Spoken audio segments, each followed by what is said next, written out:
Hello, welcome back to my channel. എന്തൊക്കെയുണ്ട് വിശേഷം? എല്ലാവർക്കും സുഖമല്ലേ? അപ്പോൾ ഇന്നൊരു സൺഡേ വ്ളോഗാണ്. സൺഡേ ഒരു ഫുൾ ഡേ എന്തൊക്കെയാണ് ഞാൻ കുക്ക് ചെയ്തത് അതൊക്കെ ഞാൻ കാണിച്ചു തരാം കേട്ടോ. രാവിലെ പുറത്തുകൂടെ ഒന്ന് നടന്നപ്പോൾ ഒരു പൂമ്പാറ്റ ഇങ്ങനെ പറന്ന് കിടക്കുന്ന കാണുമ്പോൾ നല്ല ഭംഗി. അപ്പോൾ ഞാൻ എന്ത് ചെയ്തു, അതൊരു വീഡിയോ എടുത്തു കേട്ടോ. അതാണപ്പോൾ നമ്മുടെ ഇൻട്രോ. പിന്നെ ബ്രേക്ക്ഫാസ്റ്റ് എന്ന് പറയുന്നത് റാഗി സേമിയാണ്, റാഗി സേമിയയുടെ ഉപ്പുമാവാണ്. കുറച്ച് പണിയാണ്, ബട്ട് എന്നാലും ഹെൽത്തി ആയിട്ടുള്ളൊരു ബ്രേക്ക്ഫാസ്റ്റാണ്. അപ്പോൾ ആദ്യം ഈ സേമിയ എടുത്ത് നമ്മളൊന്ന് വാഷ് ചെയ്തെടുക്കുക. എന്നിട്ട് നമ്മൾ 2 മിനിറ്റ് വെള്ളത്തിൻ്റെ അകത്ത് ഇട്ട് വയ്ക്കുക. എന്നിട്ട് ഇഡ്ഡലി പാത്രത്തിൻ്റെ അകത്താണ് നമ്മളിത് വേവിച്ചെടുക്കുന്നത് കേട്ടോ.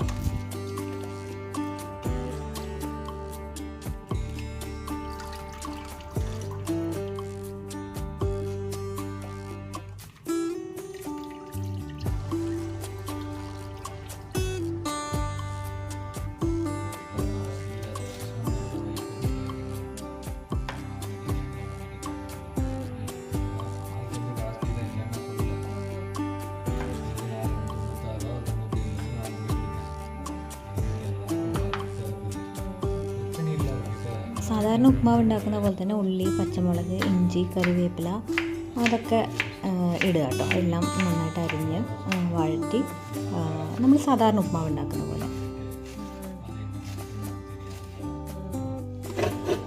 ഉപ്പുമാവിൻ്റെ കൂടെ ഒരു തേങ്ങാ ചട്നി, അതായത് മല്ലിയില ചട്നി ഉണ്ടാക്കാമെന്ന് വിചാരിച്ചു. ഇവിടെ എനിക്കൊഴികെ ബാക്കി എല്ലാവർക്കും ചട്നിയൊക്കെ ആവശ്യമുണ്ട്. ഉപ്പുമാവ് ഭയങ്കര ഡ്രൈ, അത് കുറച്ച് ഡ്രൈ ആയിട്ടുള്ള ഉപ്പുമാവാണ്. അപ്പോൾ അത് കാരണം അതിൻ്റെ കൂടെ എന്തെങ്കിലും ഉണ്ടായാൽ മതി. അപ്പോൾ ചട്നി അരയ്ക്കാൻ പിന്നെ തേങ്ങ ഉണ്ടെങ്കിൽ വേറെ ആവശ്യത്തിന് ഉപയോഗിക്കാമല്ലോ എന്ന് വിചാരിച്ചു. ഉപ്പുമാവ് ഉണ്ടാക്കാൻ നോക്കിയപ്പോഴാണ് എണ്ണയില്ല എന്ന് മനസ്സിലായത്. പിന്നെ പോയി എണ്ണയൊക്കെ നിറച്ചിട്ട് വന്നു. നമ്മൾ വീട്ടിൽ തന്നെ ആട്ടി വെച്ചിരിക്കുന്നത്. അപ്പോൾ ഇതൊരു 1 വർഷത്തേക്ക് നമുക്ക് കേടുവരാതെ ഇരിക്കും കേട്ടോ. അപ്പോഴത്തേനും അത് കഴിയുമ്പോഴത്തേനും അടുത്ത സെറ്റ് നമുക്ക് അരയ്ക്കാൻ പറ്റും. അരയ്ക്കാനല്ല, എണ്ണ ആട്ടി എടുക്കാൻ പറ്റും കേട്ടോ.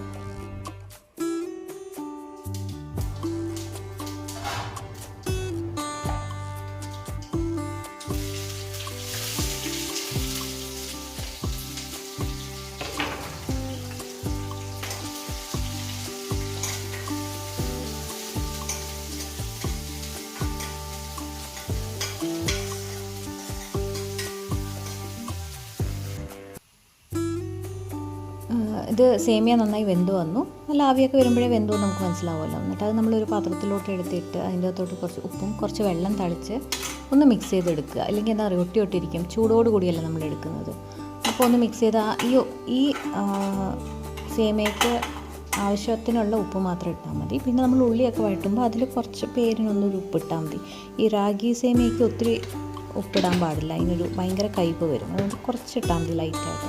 ഒന്ന് മിക്സ് ചെയ്തിട്ട് നമ്മൾ ഉപ്പുമാവിൻ്റെ അകത്തോട്ട്, അതായത് ഉള്ളിയൊക്കെ വഴറ്റിയില്ല അതിൻ്റെ അകത്തോട്ടിട്ട് നമ്മളൊന്ന് കുറച്ച് തേങ്ങയും ഒക്കെ ഇട്ടിട്ട്, ഓരോരുത്തർ ഇഷ്ടം പോലെ ഇതിൽ വെജിറ്റബിൾസൊക്കെ ആഡ് ചെയ്യാം. ഞാനെന്തായാലും അതൊന്നും ചെയ്തിട്ടില്ല. അപ്പോൾ അങ്ങനെ ഉണ്ടാക്കാമെന്ന് വിചാരിച്ചു.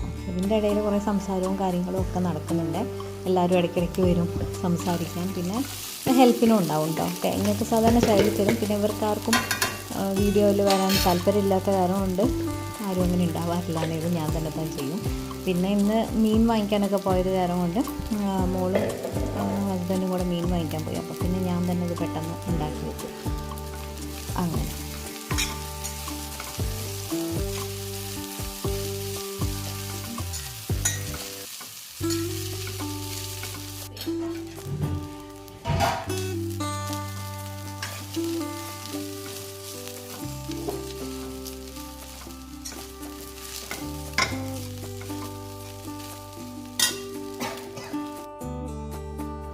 അത് കഴിഞ്ഞ് തേങ്ങാ ചട്നിയും കൂടി ഉണ്ടാക്കുകയാണ്. തേങ്ങാ ചട്നിയല്ല, മല്ലിയില ചട്നി. തേങ്ങയും മല്ലിയിലയും പച്ചമുളകും കുറച്ച് പൊട്ടുകടല ആക്ച്വലി ഇതിൽ ഇടണ്ട, ഞാൻ കുറച്ച് ഇട്ടുവെന്നേ ഉള്ളൂ. ഒരു കുഞ്ഞ് സ്പൂൺ പൊട്ടുകടലയും കുറച്ച് പുളിയും ഉപ്പും കൂടി ഇട്ടിട്ട് നന്നായിട്ട് അരച്ചെടുക്കുക. എന്നിട്ട് നമ്മൾ താളിക്കുക. കടുകും മുളകും എല്ലാം വറുത്ത് ഇത് ചട്നിയുടെ അകത്തോട്ട് ഒഴിക്കണം. അല്ലാതെ ചട്നി എടുത്ത് അതിൻ്റെ അകത്തോട്ട് ഒഴിക്കാൻ പാടില്ല. ഈ പൊട്ടുകടലയൊക്കെ ഇടുമ്പോൾ അങ്ങനെ ഒരു പ്രശ്നമുണ്ട്. നമ്മുടെ നാടൻ ചട്നി ആണെങ്കിൽ നമ്മൾ എന്ത് ചെയ്യും, കടുക് താളിച്ചതിൻ്റെ അകത്തോട്ട് ചട്നി ഒഴിച്ച് ഒന്ന് ചൂട് വന്നതിന് ശേഷമല്ലേ എടുക്കുക. ഈ പൊട്ടുകടല അങ്ങനെയൊക്കെ ഇതൊരു തമിഴ്നാട് സ്റ്റൈലാണ് ഞാൻ ഉണ്ടാക്കിയത്. അപ്പോൾ അതാവുമ്പോൾ നമ്മൾ തിരിച്ചാണ് ഇടുന്നത്. പിന്നെ അവരാരും ഉണ്ടായിരുന്നില്ല കഴിക്കാൻ. അവർക്കിപ്പോൾ വേണ്ടാന്ന് പറഞ്ഞു. ഞാൻ മാത്രം എടുത്ത് കഴിച്ചു. ഞാൻ പിന്നെ ഒരു വീഡിയോയ്ക്ക് വേണ്ടിയിട്ട് ചട്നിയൊക്കെ എടുത്തൊരു ആർഭാടം ആയിക്കോട്ടെ എന്ന് വിചാരിച്ചു. എന്നിട്ട് അങ്ങ് ഇരുന്നതാണ്. അപ്പോൾ എന്തായാലും കഴിച്ചിട്ട് ബാക്കി പരിപാടി.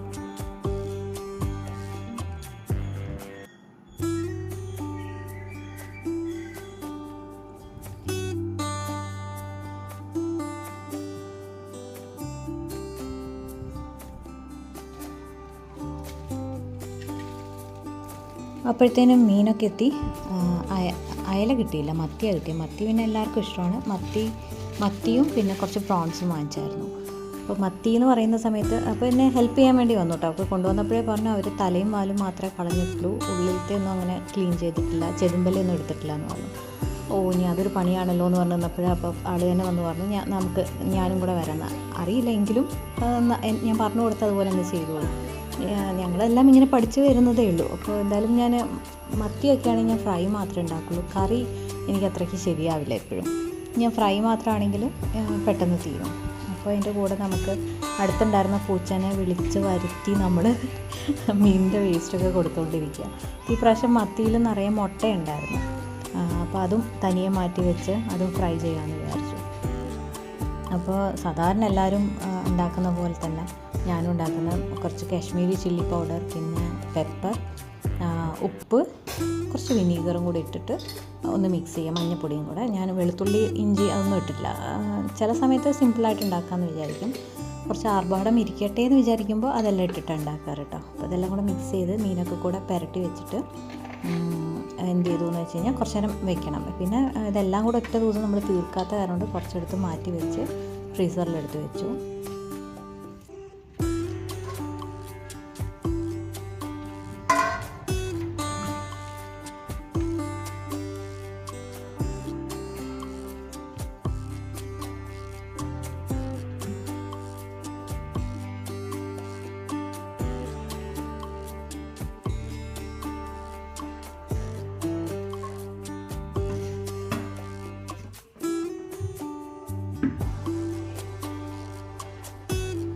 അപ്പോൾ പ്രോൺസും വൃത്തിയായിട്ട് എൻ്റെ കയ്യിൽ കിട്ടി, വൃത്തിയാക്കി തന്നു. അപ്പോൾ ഞാനതെന്തായാലും ഉപ്പും മുളകും ഒന്നും ഇടുന്നില്ല, പ്ലെയിനായിട്ട് തന്നെ അങ്ങനെ എടുത്ത് ഫ്രീസറിൽ വെക്കുകയാണ്. നമുക്ക് ആവശ്യമുള്ളപ്പോൾ എടുക്കാമല്ലോ.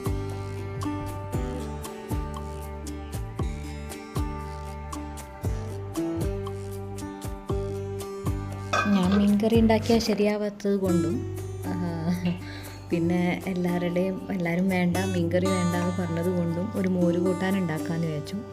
എല്ലാവർക്കും അറിയാമല്ലോ അല്ലേ, വെള്ളരിക്ക ഇട്ടിട്ട് കുറച്ച് മുളക് പൊടി, മഞ്ഞൾപ്പൊടി, ഉപ്പും കൂടി ഇട്ടിട്ട് ഒന്ന് വേവിക്കുക. വെള്ളരിക്ക വെച്ചിട്ടാട്ടോ ഞാൻ മോര് കൂട്ടാൻ ഉണ്ടാക്കിയത്. എന്നിട്ട് നമ്മളെന്താ തേങ്ങ, ജീരകം, പച്ചമുളക് ഇതെല്ലാം കൂടെ അരച്ചെടുക്കുക. എന്നിട്ട് തൈരും കുറച്ച് ഉടച്ച് വയ്ക്കുക. എന്നിട്ട് ഇത് വെന്തതും തേങ്ങ അരപ്പില്ല അതിൻ്റെ തൊട്ടിട്ടിട്ട് ഒരു 5 മിനിറ്റ് സിമ്മിലൊന്ന് വേവിച്ചെടുക്കുക. ഒരു പിരിഞ്ഞു പോയ പോലെ ഉണ്ടാവും, പക്ഷേ അത് അങ്ങനെ തന്നെ ഉണ്ടാവുക. അത് നന്നായിരിക്കും, നല്ല ടേസ്റ്റ് ആയിരിക്കും. എന്നിട്ട് ഓഫ് ചെയ്തിടുക. ഇത് നന്നായി തണുക്കണം. ഒരു അത്യാവശ്യം ഒന്ന് ഇത്രയും ചൂട് പാടില്ല, ഒന്ന് ഈ ചൂടൊന്ന് പോയതിന് ശേഷം നമ്മൾ അടിച്ചു വെച്ച മോര് ചേർക്കണം. എന്നിട്ട് ഒന്ന് ഇളക്കിയിട്ട് ചെറുതായിട്ടൊന്ന് ചൂടാക്കണം. ഒത്തിരി തിളയ്ക്കാൻ പാടില്ല. ഈ ചൂടാക്കുന്ന സമയത്തൊന്ന് ഇളക്കി എന്ന് കൊടുക്കുക. എന്നിട്ട് നമ്മൾ താളിച്ച് കൂട്ടുക. താളിക്കുന്നതിൻ്റെ ഇതിൽ എന്തായാലും കടുകും ഉലുവ മസ്റ്റാണ്. അതൊരു നല്ല മണം തരും ഈ മോര് കൂട്ടാൻ. പിന്നെ ഉള്ളി, പച്ചമുളക്, വെളുത്തുള്ളിയൊക്കെ വേണമെങ്കിൽ ഇടാം. ഞാൻ ഉള്ളി മാത്രമേ ഇട്ടുള്ളൂ. എന്നിട്ട് അതെല്ലാം കൂടെ താളിച്ച് കൊട്ടിയിട്ട് പിന്നെ മീൻ വറക്കൽ ഒരു കുഞ്ഞു പാനാണ്, കാസ്റ്റ് അയണിൻ്റെ ഒരു പാനാണ്. നല്ല നോൺ സ്റ്റിക്ക് പോലെ വരുന്നുണ്ട് അതിൽ മീൻ വറുത്തതൊക്കെ ഉണ്ടാക്കുമ്പോൾ. എന്നിട്ട് ഇതിലൊരു മീൻ വറുത്തത് ഉണ്ടാക്കി. അപ്പോൾ ഇത്രയേ ഉള്ളൂ. ലഞ്ചിന് വളരെ സിമ്പിളാണ്. മോര് കൂട്ടാനും മീൻ വറുത്തതും മാത്രമാണ്. പിന്നെ വേണമെങ്കിൽ അച്ചാറൊക്കെ ഉണ്ട്. അച്ചാറൊന്നും പിന്നെ ആരും കഴിക്കുകയൊന്നുമില്ല.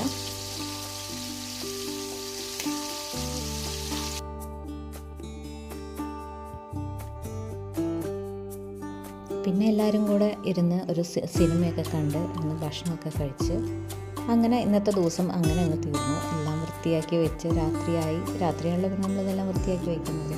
എല്ലാം കഴിഞ്ഞ് കിടക്കും. ഇത്രയാണ് ഒരു ദിവസം. അപ്പോൾ എല്ലാവർക്കും എൻ്റെ വീഡിയോ ഇഷ്ടപ്പെട്ട് കാണുന്നതാണ് കരുതുന്നു. അപ്പോൾ നമുക്ക് എന്തായാലും അടുത്ത വീഡിയോയിൽ കാണാം. Take care.